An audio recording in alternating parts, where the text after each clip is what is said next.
today I will tell you the story of a queen whose courage and valor could outshine even the most dramatic tales of cinema. But this is not just a story, it is a true story. The sad part, her name is nowhere to be found in our history textbooks. But can history ever truly be erased? Where there is soil, memory, and legends passed down from one generation to the next, there history lives on. It stays awake forever. This tale takes us back to Bengal, almost 4.5 centuries ago. At that time, a powerful kingdom had risen in the vast regions of Howrah and Hooghly, Bhuri Sreshtha. Here stood the ancient settlement of the Rahari Brahmins, and hidden within its history lies a remarkable chapter of the Devar royal lineage. This kingdom was founded by a brave man, Krishna Rai of the Pulya Makati dynasty, who conquered Bhuri Sreshtha and established a new Brahmin royal house there. In the time we speak of, the throne of this kingdom was occupied by Rudranarayan Rai Mukati, the 6th generation descendant of Krishna Rai. He was not just a king, he was a warrior, a ruler, a bearer of the future. It was late in the month of Bhadra. The monsoon was retreating. On such an evening, King Rudranarayan Rai Mukati was sailing down the Damodar River in a boat, heading towards the fort of Kastasan, near present-day Amta, in an ancient region called Kashta Sangra. In the soft light of the afternoon and the gentle breeze, the boat glided slowly. The monsoon this year had maintained its balance. The river was full, but the fields were not muddy. The people were happy. This year, the harvest looked promising. The king, too, seemed to have found some relief in nature's embrace. Finally, after a long time, before his eyes lay gleaming green forests, a misty sky, and the earthy aroma of the land. Together, they created a strange sense of peace, almost divine. Yet even amidst that peace, a hint of concern lingered. The king's thoughts kept drifting back to the battlefield, again and again. As expected during the rains, the kingdom's military exercises had slowed down, but Rudranarayan knew such complacency could invite danger. At that time, political tension was at its peak. With Mughals and Pathans around, enemies were in no short supply. And now, a new terror had joined them, the dreaded Kalapahad. He didn't just destroy temples, he shattered faith. He dismantled culture and set fire to everyday life. The king knew, behind this seemingly calm environment, a storm was brewing. And one day, that storm would crash against the walls of Bhuri Sreshtha. In the western sky, the sun was setting, casting a deep reddish glow. In that twilight hour, the waters of the Damodar shimmered golden, serene, yet haunting. King Rudranarayan sat silently, immersed in the gentle beauty around him. It was peaceful, almost too peaceful. And just then came the news. The commander of the royal guards arrived and reported, "A little ahead of our destination, on the eastern bank, a herd of wild buffaloes has surrounded a person. Due to the fading light, it's difficult to see exactly what's happening, but it's clear the herd has someone trapped. With your permission, we'll go closer and investigate." Rudranarayan's face grew stern. "Then why the delay? Instruct the boatmen. Approach the bank immediately." The boat picked up speed. As they moved a little closer, the king was struck silent by what he saw. Standing in front of the wild buffaloes was a young girl, a raised sword in her hand, ready for battle. She was alone, no companions, no guards, and yet she stood there brimming with fierce confidence, as if she were the commander of this fight, as if the battlefield itself bowed to her. The king watched in breathless awe. Tears welled up in Rudranarayan's eyes, astonished, overwhelmed. This was no ordinary girl. She appeared to be none other than Chandika herself, the divine slayer of Mahishasura. The guard commander turned and asked, "Permission to bring the ceremonial drum, your majesty?" The king nodded silently. A guard ran swiftly to fetch the drum, while Rudranarayan slowly stepped towards the riverbank, eyes still fixed on the girl. Meanwhile, the girl, with supernatural courage, was striking down the buffaloes, one by one. Her sword flashed in the air and several fell to the ground under her mighty blows. And just then, a few young men and women rushed out from the forest, torches in hand. Together, they drove the rest of the buffaloes away. A guard stepped forward to hand her the ceremonial drum, but Rudranarayan stopped him. He just stood there, gazing at her in awe, motionless, silent. And then, without a word, he slowly turned and returned to his chamber. To the captain of the guard standing behind him, he gave a quiet but firm command. By tomorrow's first light, I want to know the identity of this girl. Night descended on the banks of the Damodar, but the lights in the royal palace did not go out. Since Rudranarayan's return, one image refused to leave his eyes. That young girl, sword in hand, clad in blood-red garments, her hair disheveled, and in her eyes, the fire of a goddess. By the next morning, her identity was revealed. And astonishingly, she was none other than Bhavashankari, the daughter of Dinanath Chowdhury, a powerful landlord of the Bhuri Sreshtha kingdom. Dinanath, a devoted ally of the king, a legendary warrior, famed for his unmatched prowess in battle. When his wife died giving birth to their son, instead of remarrying, he chose a different path. He dedicated himself fully to raising his 5-year-old daughter Bhavashankari and his newborn son. He trained her, not just in the scriptures, but in the art of war. At the king's summons, Dinanath appeared before the royal court. Rudranarayan wasted no time. He directly proposed marriage.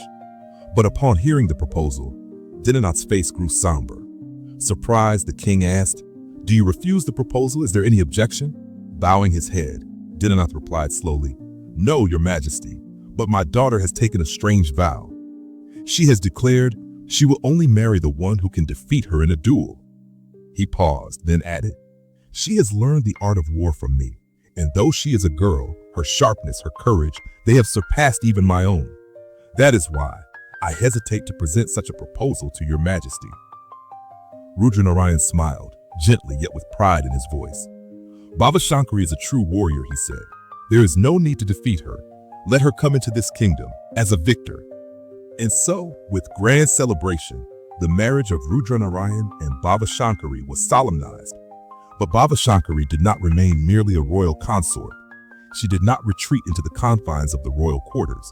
She became the queen consort of the realm, a steadfast companion, walking shoulder to shoulder with the king.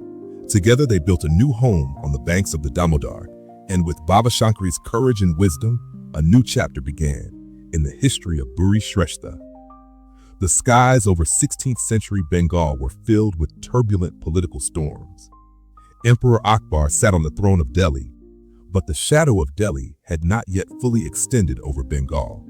The regional powers were divided, some leaning towards the Mughals, others secretly supporting the Pathans, and it was they who repeatedly threw Bengal's politics into disarray. In this complex and dangerous situation, Rudranarayan tactfully maintained good relations with the Mughals, while fiercely preserving the sovereignty of Bhuri Sreshtha. But enemies never rest, and Bhavashankari too began preparing for a different kind of battle. Pathan guerrilla attacks had become an almost daily occurrence. Though King Rudranarayan always kept his army ready, Bhavashankari felt it wasn't enough. To ensure survival, more needed to be done. One evening, the queen sat alone, lost in deep thought. Who suffers the most in war? Women. And then a thought struck her like lightning. What if the women themselves were trained? What if they too could defend themselves? What if they had weapons, strategy, and courage in their own hands?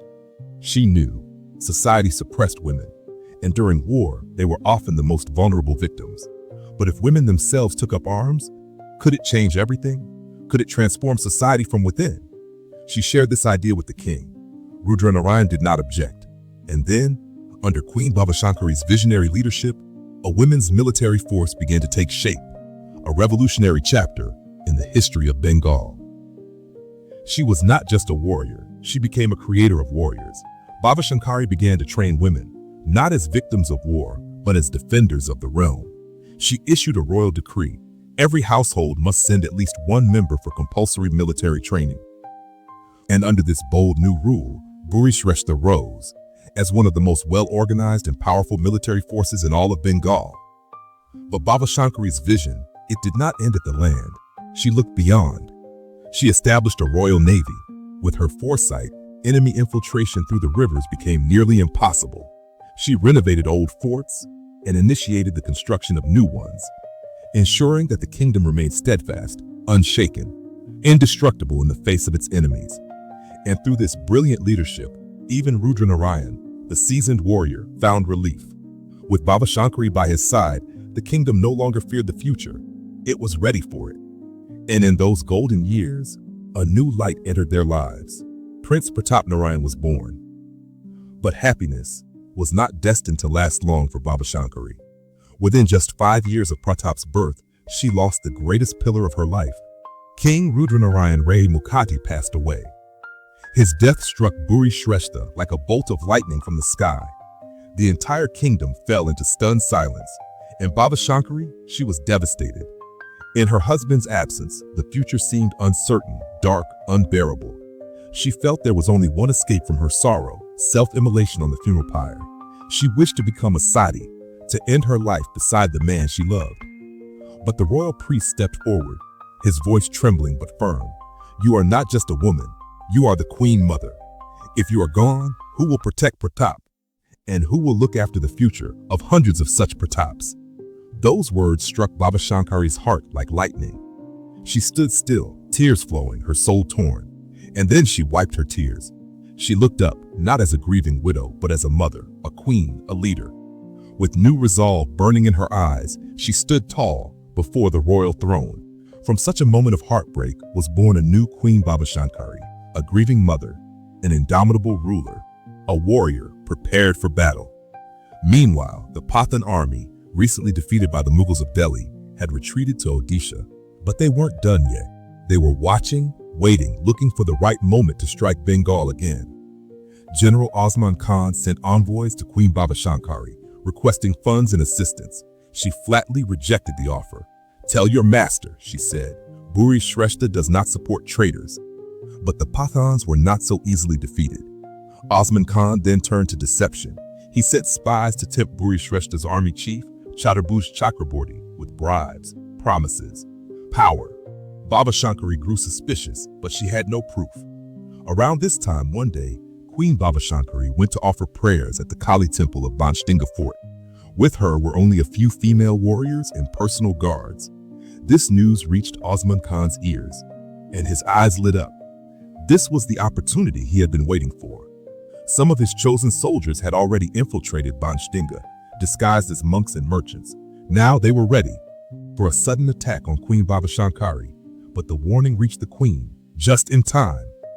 Without a moment's delay, she sent urgent messages to nearby outposts. "Send reinforcements, Banshdinga is under threat." However, it was already too late. That very night, under the cover of darkness, the Pathan army launched a surprise attack on Banshdinga fort. Their plan was precise, their movement swift.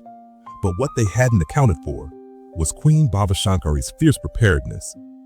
She had been praying at the goddess's temple, Lithingbu, and at that moment, she took up the sword that lay before the idol. With her were a handful of female soldiers and bodyguards. Together, they leapt upon the Pathans with blood, thunder, and lightning force.